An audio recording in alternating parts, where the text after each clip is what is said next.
I wanted to play the snippet because I did also want to talk about a lot of the backlash. We talked about it last week, but not on air regarding Chloe Bailey. But I wanted to play this snippet because backlash. What backlash for what? Oh, a ton. First off, did you see the thing she said? Thank you to all my followers with the lollipop in her mouth. Oh yeah, I did. So she got a lot of backlash over that, and just coming out as maybe too sexy. And we talked about it briefly, but I wanted to play this clip for you. This is a snippet of an unreleased song from Chloe Bailey called Light Flex.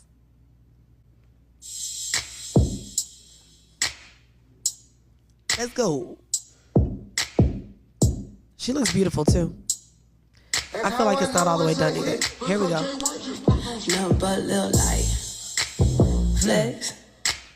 I'm just out here stunting on my ex.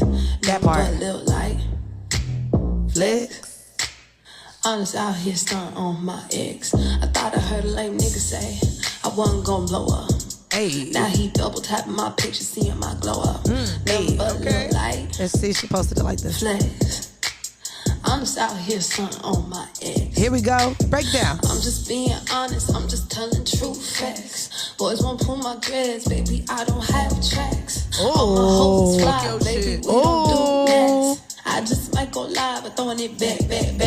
Count up racks. I should bet fists and at sex. You know I'm fresh as Ajax. Baby, I'm lit, ain't no match. Only my name on my chest. So that's a little snippet, Light Flex from Chloe Bailey. I'm here for she it. She said, you could pull my dreads because I ain't got tracks. I know that's right. Talk your shit. Even though the blonde was extensions. Yeah, it was blonde over her dreads, but okay. Talk your shit.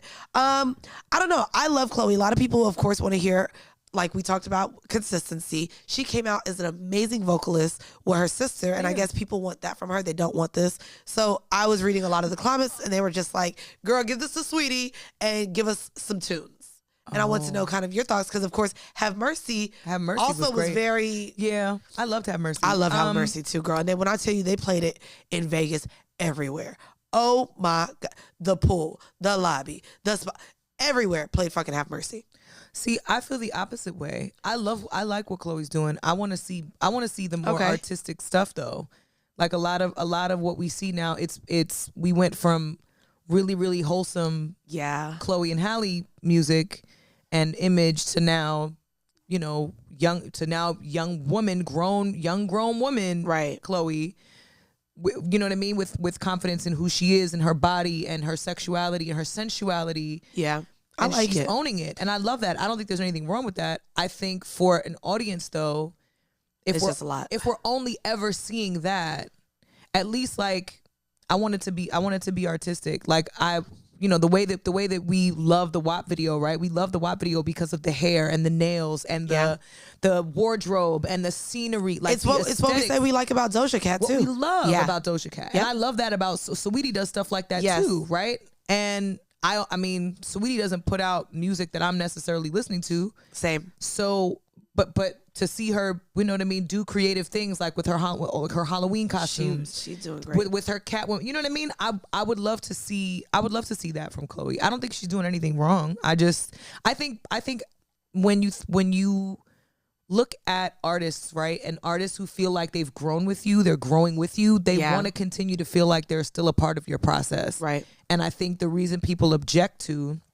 well, for one, society and people in general love to tell women what to do with their bodies, but that's that part. Neither here nor there. The minute we start telling men, well, I mean, in order for your opinion to matter, we have to see how big your dick actually is. Oh, if we started telling men that, can we do? we should do that. A lot of men would be very fucking quiet. That part. So, well, no, but they also lean, like where they lack in their pants, a lot of them make up for in their pockets. It's true. That just is what it is. And so a lot of men, when they're brainwashed to almost feel as though they have to be their protector, provider, that provider part makes it to where they only base their value on the money they make and how they can show up to provide.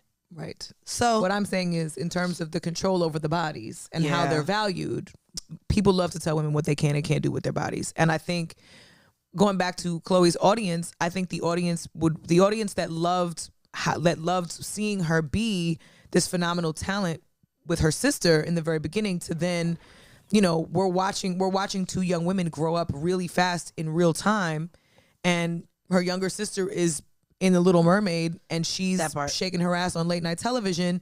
There's a little bit of a disconnect, and it's not wrong. There's nothing wrong or bad about it. I think that it happened very quickly, and for people that really loved, you know, what they were getting from her before, they just got to catch up now. It's like, I hate when people say it's too much. The too much thing is really frustrating because it's almost like, you know, we pick and choose who we want too much from. It's like we'll say that we don't want, you know, Doja Cat's a great example. Yeah. We love watching Doja Cat. We think that she is a phenomenal performer. She's a great writer. Which is crazy because she's only 2 or 3 years older than Chloe Bailey, which is another thing. Like, Chloe Bailey's 23 years old. Doja's 26. I thought Doja was a little older than that, no? She's not. I think she's young. Hold on, y'all know we ain't got a scream in yet. Hold on. I mean, 3 years apart is still 26.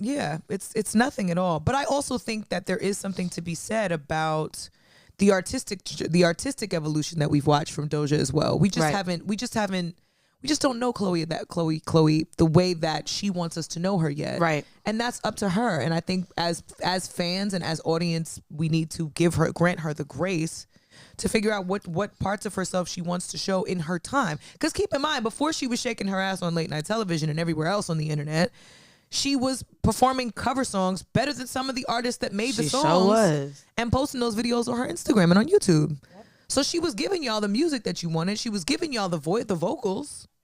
So she giving y'all the vocals, and now she giving you a crazy amount of choreo in a short amount of time. Yep. And y'all still upset. I ain't gonna lie. You already know what I believe. You ain't gonna please everybody. Right. And that just is what it is. Right. Like, that's why I don't sit and go down the fucking threads on Reddit or like, there's gonna be people who don't like us. There's gonna be people who fuck with us. Right. And a lot of the people that fuck with us, we interact with them all the time. The Lollipop video to me was just trolling. I think she was trolling. I think she was trolling as well. I think she was trolling as well.